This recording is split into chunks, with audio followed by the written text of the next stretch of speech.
नमस्कार, आपण पाहता SBN मराठी आणि मी निलेश निकम। दिवसभरात घडलेल्या घटनांचा आढावा आपण या बुलेटिनमध्ये घेणार आहोत।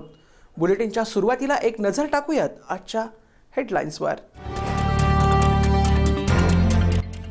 हवेत 3 फैरीने आणि अंतिम बिगुल वाजवून शहीद रामचंद्र माने व शहीद गणेश ढवळे यांच्या पार्थिवावर शासकीय इतमामात करण्यात आले अंत्यसंस्कार।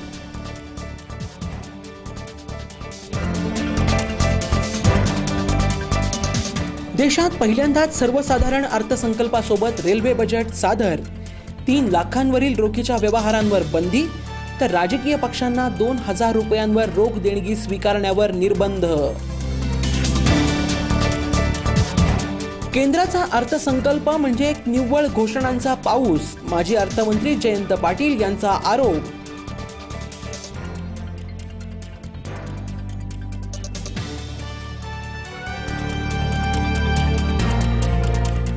पंढरपुरात श्री विठ्ठल आणि रुक्मिणीचा विवाह सोहळा हजारो भाविकांच्या साक्षीनं मोठ्या उत्साहात साजरा।